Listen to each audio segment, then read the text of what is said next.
Hi, this is Elizabeth with Felted Sky, here with the instructions for our Beach View needle felting kit in our Painting with Wool series. So let's open up the box and talk about what's inside. So the first thing that you'll be taking out is the instruction sheet. So I'm just going to open it up here and show you that next to each step there are these extra set of numbers, and those are the time stamps for the video. So that's so that you can fast forward or rewind to see the parts that you want. And then we also have the beginner's guide to needle felting. So this is just some good general information that you'll want to read. And then in the box, we have 3 types of wool. So the first kind is a roving, what we call our Felter's flowing wool. So when you unwrap this, you'll want to take off its label. You can save those so that you know what colors you have in case you want to reorder any. But you'll unwrap it like this and kind of find how it unrolls there and straighten it out and just get each one of those ready before we start. We also have in here Felter's palette. So this is a batting that's solid colored. So this, your piece might be a different size, but it's based on weight, so you will have enough for the kit, but just go ahead and unwrap whatever your piece looks like. And then this is our Felter's fleece. So again, it is a batting. This one has a little more texture to it. You'll just unroll it and unfold it. And again, your piece might be a different shape, but that is okay. So then the next thing in here is the linen fabric. So you can get this out ahead of time and you may want to iron it. I don't always do that. It will still work fine without ironing, but that's going to be the backing for our artwork. And then of course we have the hoop, which is a very nice wooden hoop made in the UK.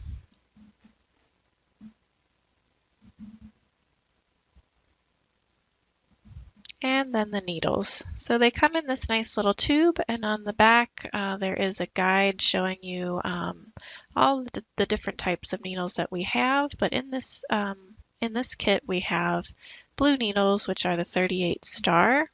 So you have an extra one just so in case you break one, you'll at least have one spare. But if you need to reorder needles, you know that you need the 38 star. And just a word about holding the needle if you're new to needle felting.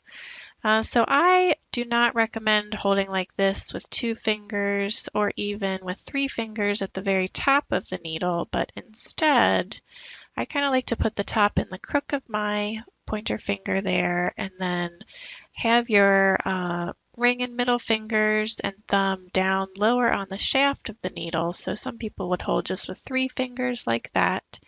Or you can add your ring finger and have 4 fingers. So just lower on the shaft will help support the needle and hopefully be more comfortable, and you'll have less breakage of your needles in the long run.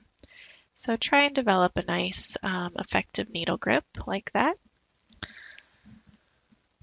And let's talk about mats. So you will either need a foam mat or a wool mat to complete this kit. So the foam is more economical, but it's not going to last as long, and of course it's not as eco-friendly.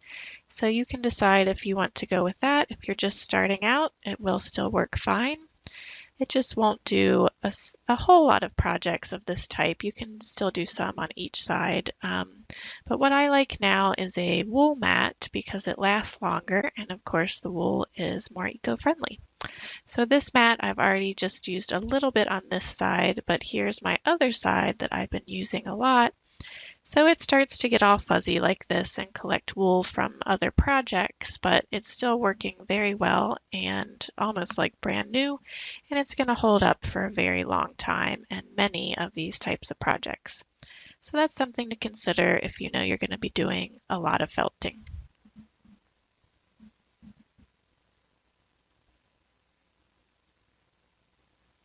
You will also need a scissors at the end of the project to cut off some of the excess fabric. And you'll also need some type of glue. So I am going to use my glue gun. but other types of glue should work. That's just at the very end when we glue the extra fabric to the hoop. And then these things that I'm showing you next are tools that are optional, so you do not need these, but they do make it a little bit nicer during the project. So there's a single needle tool that just makes it a little more comfortable for holding the needle. This is a nice tool that just helps the felting go faster, so this is a clover tool. And then there's the other clover tool, which is the pink one with 3 needles that I also use occasionally for this type of project. So this is what they look like in the packaging if you are going to go ahead and purchase some. We carry those, but also check at your local shop to see if you have those available. But those are good tools that I recommend and will just help the project go faster.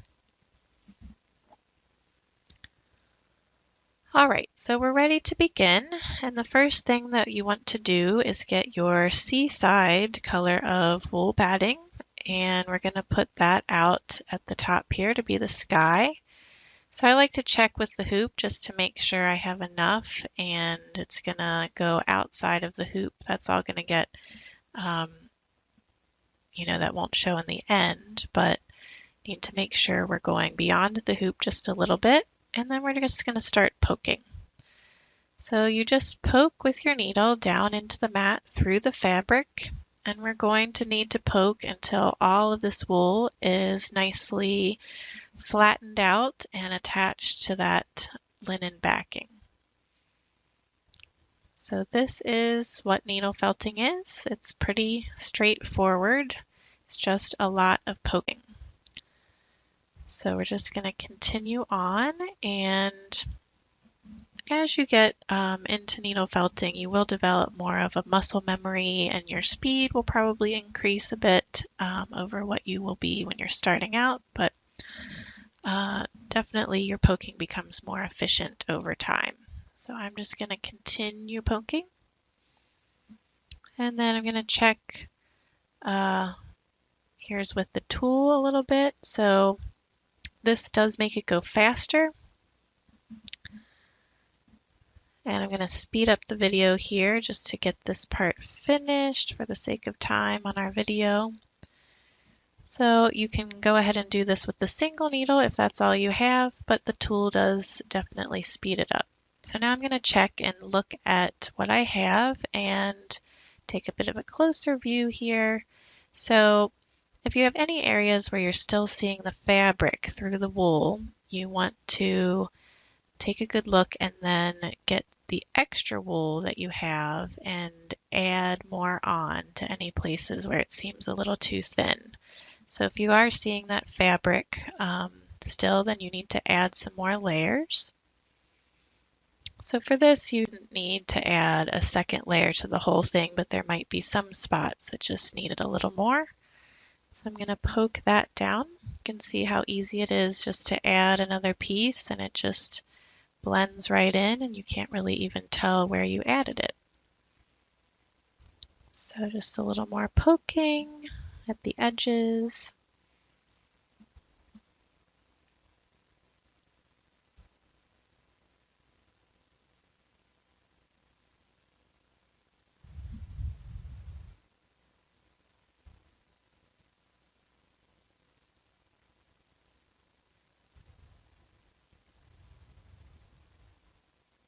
Okay, so now let's get out our roving. The color is Teal Waters that you want to pull out. It's the darker of the blue-green colors. And so we want to just put one piece of that across here, overlapping our sky. So I got mine kind of caught up in the hoop, but so you'll pick where the water starts, and you want it to be about there, and then hold with one hand and pull off the extra with the other hand. And that's all we need of that color right now. So then get out your color called Juniper, and we're going to put in 2 pieces of that. So these will overlap that piece of Teal Waters just a little bit. Again, hold and pull off the extra. and then put in one more piece, hold and pull off the extra. And then we're also gonna grab the teal waters again and just get some little tiny wispy pieces of it. And we're gonna put these where the teal waters and the juniper overlap each other. So this is just to kind of blend that line so that it's not a hard transition, but looks a little more natural. The water in the distance being a little darker, and up closer, the water looks lighter. So you can just kind of play around with that and blend those colors into each other a little bit. And then we're just going to start poking this like we did before. So with the roving, I like to spend a little more time making sure it's going straight across for this kind of a project. So we want the horizon line to look very straight, and we want the water to look like it's going straight across. So at this edge here, I'm going to poke in at a little bit of an angle and just make sure I catch that whole edge, keeping it nice and straight. So you can see I'm kind of pulling with my other hand to keep the fibers straight and then poking them down right in that straight line.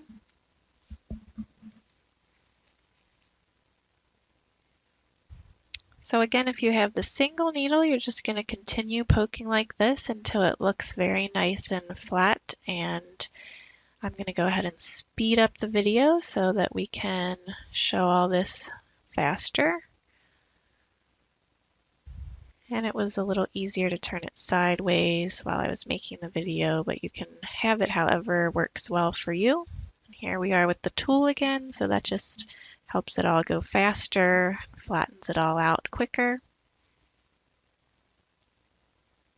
because you have 5 needles poking instead of the 1.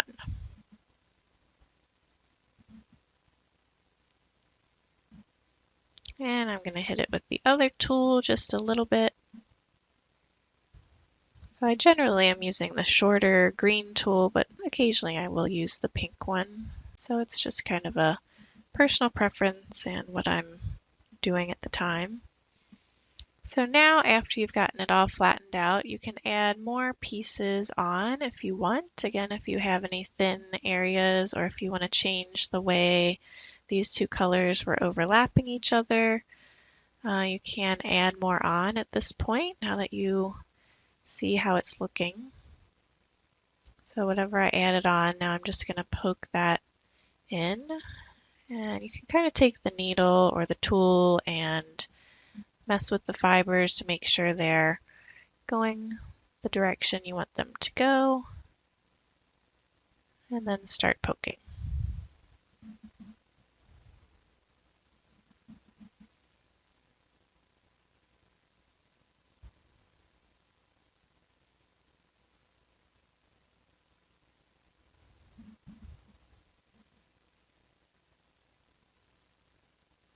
And here I'm back to the single needle again. So even if I have the choice, sometimes it's nicer to be able to be very precise with the single needle. And here I'm back to the tool. So I just kind of switch between them. Okay, so now we want to put on this color called Dune. So this is a little bit of sand here at the edge of the water. So we don't need it to go all the way across because this is going to get covered up at the edges when we continue on. So we're just going to put in this one piece for now.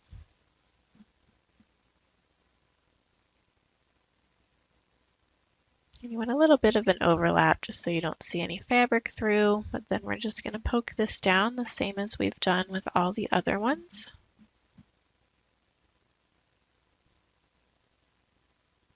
So here I'll speed up and you can see me poking that one down.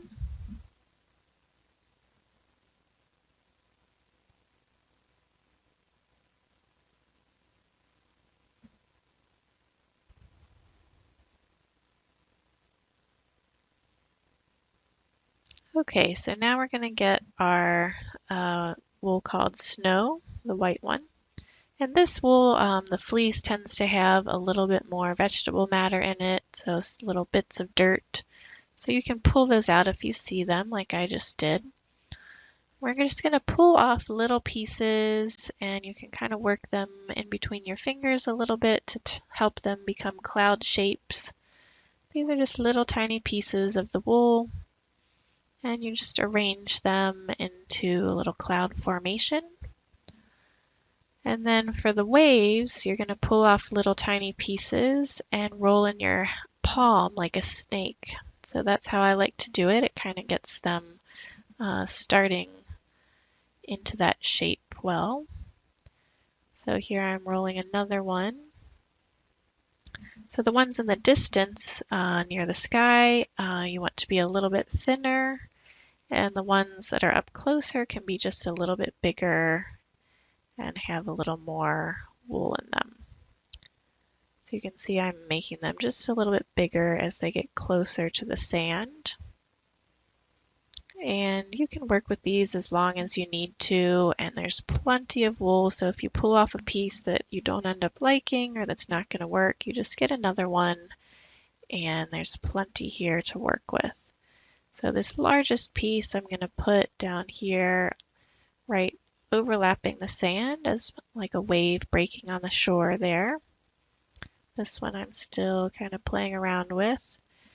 So I get them all set where I want, and then I'll test and see if they're all going to be in my picture where I want them to be with the hoop there, and then we can start poking them down. So with the clouds, you can kind of pull and push with the needle just gently, very gently, to kind of move the wool into place and make a little bit more out of your cloud shapes. So you can see I'm kind of just pulling the wool here and there and shaping my clouds a little bit as I poke them down. We don't want to poke these quite as much as we've poked the rest of the wool so far. We want to leave them looking a little bit wispy, not exactly 3D, but we still want them to look just kind of wispy there in the distance, so we don't need to poke them quite as much, but enough that they're going to stay and be nicely attached to our fabric.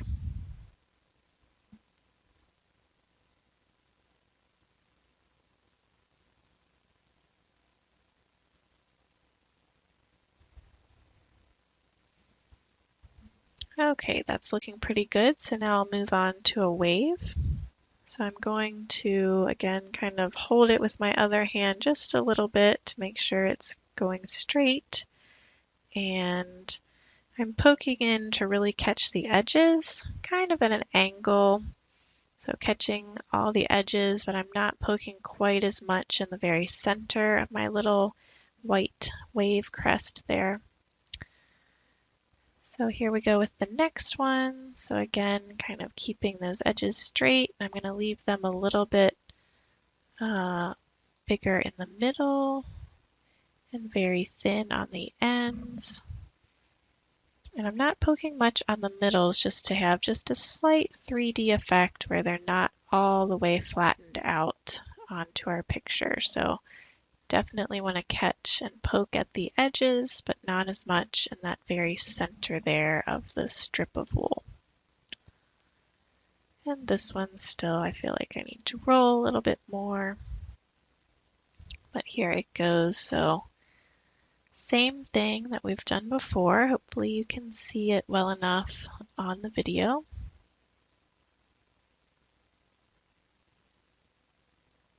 It's hard to get it all to where you can see it and I can still be poking it. So we're catching that top edge there, angling down into the fabric. Then here we have our last one at the shore. It's a little bigger. So there's that angle that I'm kind of catching that back edge and poking that down into the fabric, and now I'm going to catch the front.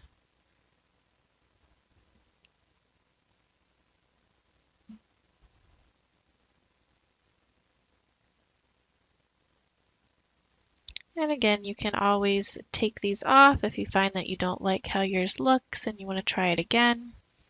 You would just pull it off. You can also add layers, so if yours were on the small side or you want to just make them even more 3D, you can add a little bit of wool to these if you need to.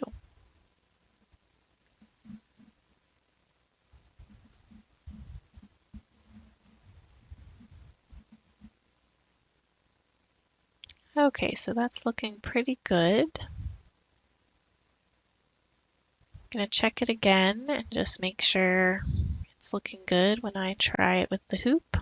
Now we're going to get our wool called fawn. So this is our solid colored batting, and we're going to be arranging this into the sand dunes here. So I like to kind of lay it out and figure out where I want it to go. You can look at the pictures also in the instruction sheet here. So I'm going to have one piece that's going like that and another piece that is going to be on the other side. Oh, and I've realized that I don't have quite enough of the color dune here, so we would have fabric showing unless I add a piece here.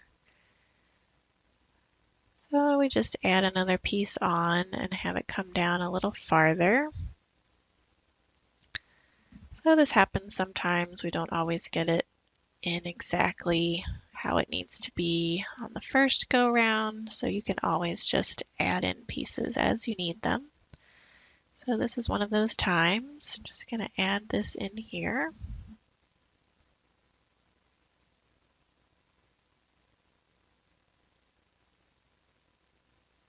And your picture will be different than mine. None of them look quite the same. Even if I make it again, each one of mine looks a little bit different. So, all right, now we're going to add back in our fawn and see if we've put in enough dune there so that we won't be seeing the fabric when we overlap these. And you may have pieces of fawn that are not exactly the same size that mine was, but you just want to get this whole area covered with one side overlapping the other. So the left side is going to be overlapping, but here we're going to also put in a piece of dune once we get those pieces of fawn set. Or rather, I guess it's the right side here on the video that's overlapping. So I'm going to put in this piece of dune, and we have a little more of this color of sand over here. So it just takes a minute to kind of figure out how all this is going to go and get your pieces in the right place. But you can spend some time arranging before you start poking, then it usually goes a little bit better. Okay, so I think this is going to work now, so I'm going to start poking all of this down. So I'm going to start at the edges and just spend time making sure I get the edges where I want them to be. So I'm poking in on that edge. Then I'm going to start poking next to the edge. And on this other side, I need to make sure that wool is going to come up and cover that little area of fabric that I am still seeing there. And I'm going to look at the hoop again, or with the hoop rather, and make sure I have enough of these showing in the picture.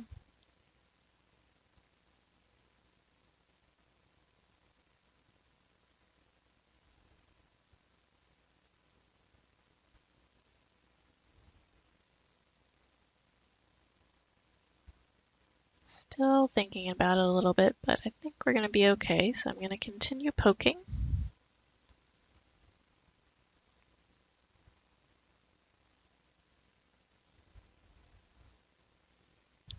And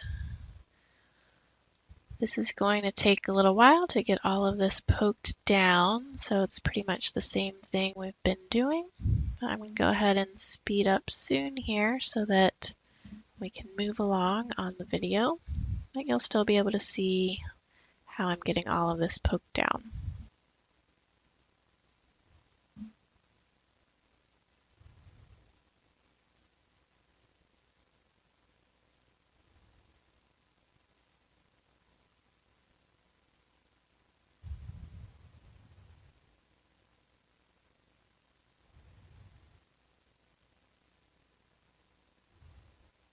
Here I switch to the tool again, just to make it go a little bit faster.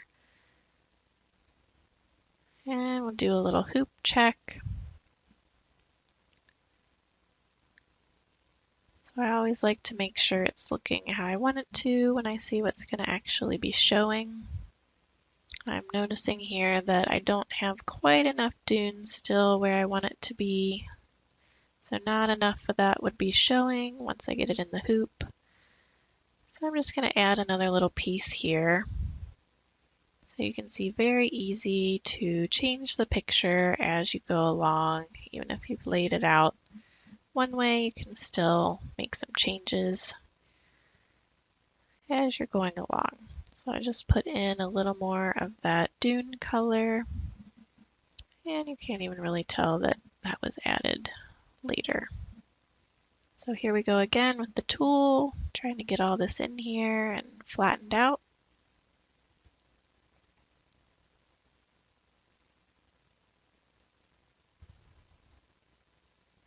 And back to the single needle, working on the edges.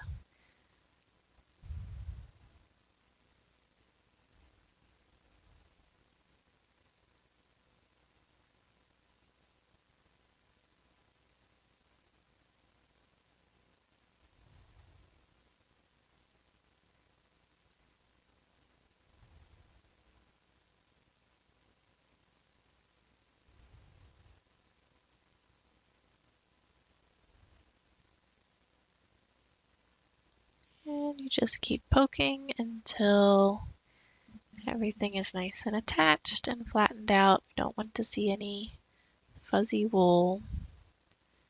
And another check here. It's looking pretty good.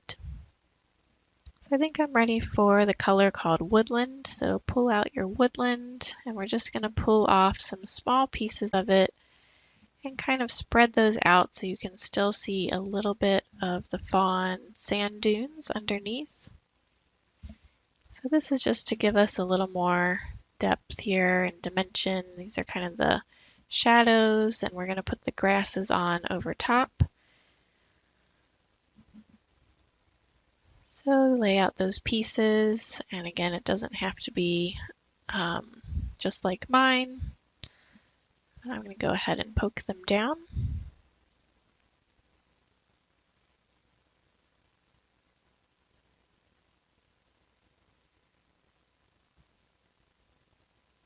Take a peek with the hoop, see if enough of them are going to be showing, and actually I think this one was a little too low.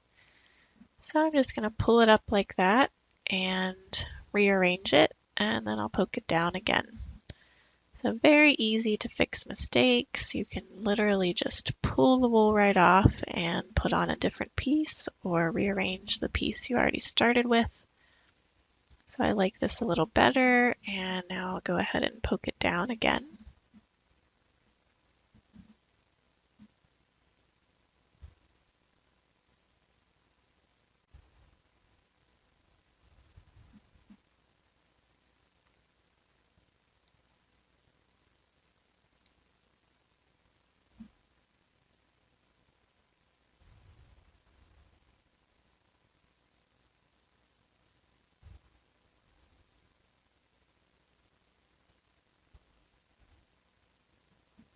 So I'm making sure it's nice and poked down.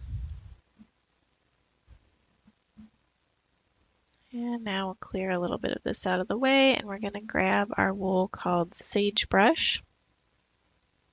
So the Sagebrush roving, and this is what we're going to use for our grass. So what you need to do is just pull a little bit off the end, just like that. And then I'm going to roll this on my palm again. If your hands are not moist, you can have a little wet rag by your workstation, and a little bit of moisture on your hands does help for this part with the rolling. So there I'm going to tear off the ends. I'm going to tear a little bit off of each end, and if you don't want to tear it, you can also use a scissors if the tearing just doesn't feel like it's working for you.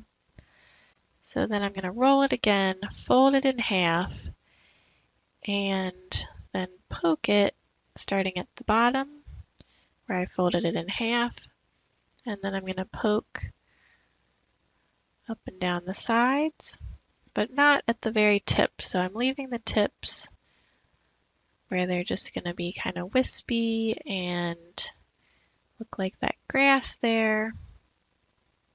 And then that piece is done. So we have quite a few of these to put in. Here I'm going to tear off another one, and then I'm going to tear the ends because these fibers are just a little bit longer than I want the grass to be. I'm taking off the ends, rolling again, then fold in half and put it where you want it to go. And then we poke it starting at the bottom. And then the sides of that grass there. So poke until it seems like it's well attached, but I'm not really poking those tips. Here's another one. So pull off and then get the ends. Here I will show you with the scissors. So there's if you want to cut the ends, just cut those ends right off. And then roll again. You have to roll a little bit more if you're cutting versus tearing the ends, it seems like. And then fold in half and figure out where that next one is going to go. So you want to kind of stagger these and make sure they're looking kind of natural and not all right in a row, but how kind of emulate how they would look in nature. That's what we're going for. So I'm going to check again with the hoop to make sure that where I put the grass is still going to be seen. So we don't want too much grass going off the side, but we want to keep it where we'll be seeing it once it's in the hoop. So here's one more that I can show you. You can cut them different lengths, so you could take more off some of the ends than you do with others. That way the grasses will be slightly different lengths. So this one I made just perhaps a little bit shorter. Put that one a little closer to the middle.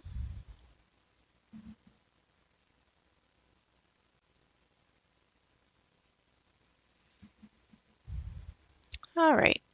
So now I'm going to speed up and just get in all of this grass, and this way it won't take quite as long on the video.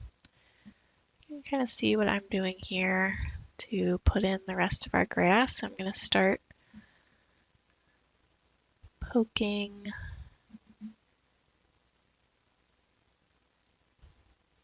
more and more of them in here.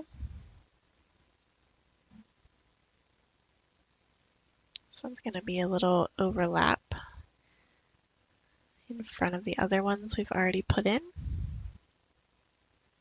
I'm going to get just a little bit more of the color woodland and add a little more of that dark green right below it. That'll just help this stand out a little bit more. So you can see as we go along, still kind of adding in as we're going along. Here's more grass for the other side.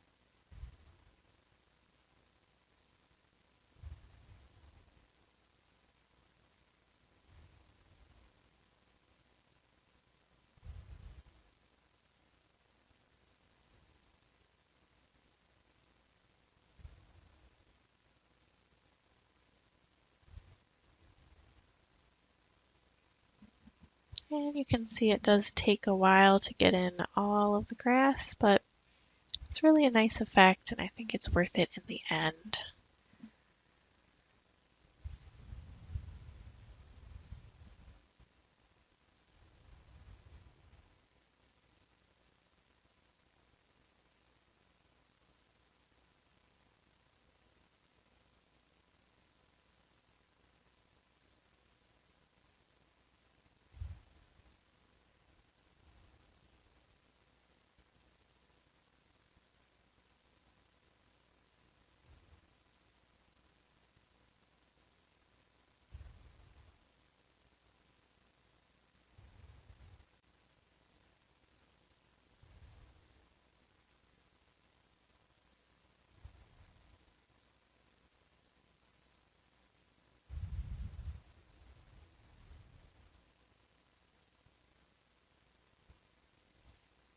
Okay, so now the grass is in, and that really concludes our picture. So we're going to pull it up off of the mat.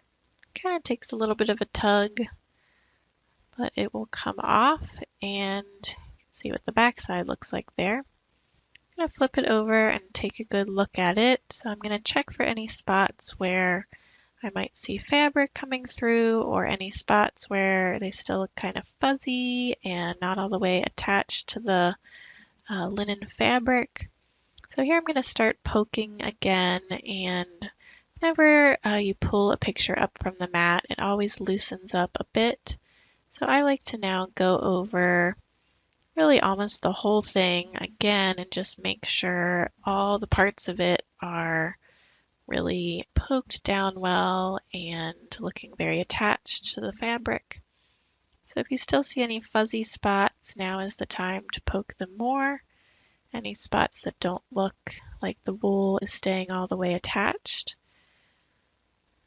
So really, I'm going to be going over the whole picture again just to do any touch-ups, and this is also the time when you could add extra pieces of wool if you still see any thin places where the linen fabric is showing through. So any final changes or additions, but even if not, I just like to go over the whole piece again and just make sure everything is looking very felted.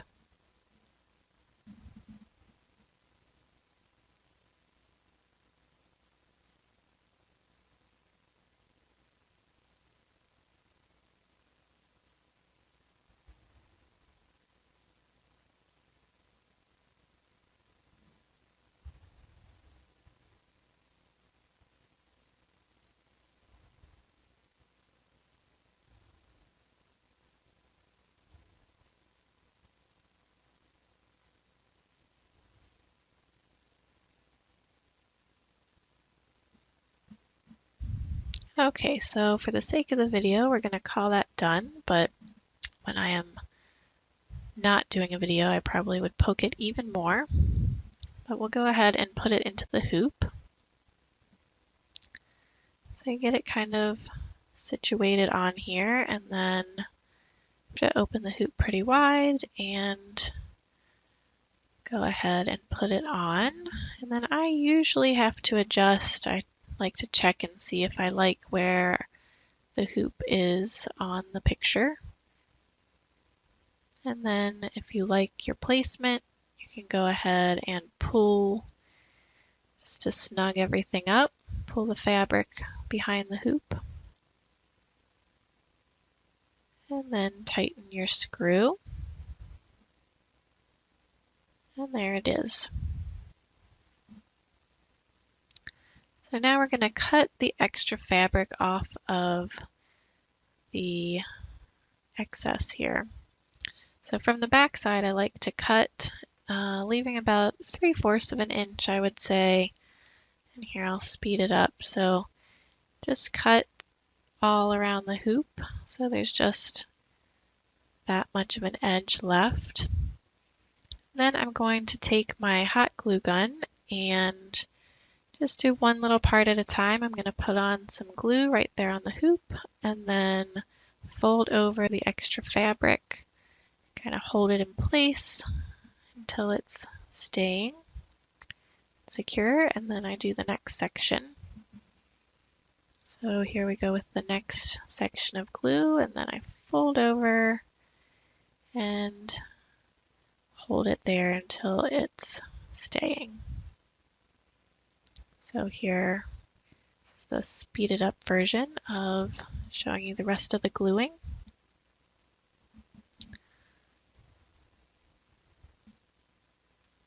So we're just going to tuck this in. And there are other ways to finish hoops, so if you have a different favorite way, you don't have to use this way. There are other ways to do it. This is just the one that I've found that I like to use. That seems to work well for this type of a project. I kind of like to see the fuzziness on the back side, so I don't cover it up. All right, so there we have it. And this project is finished.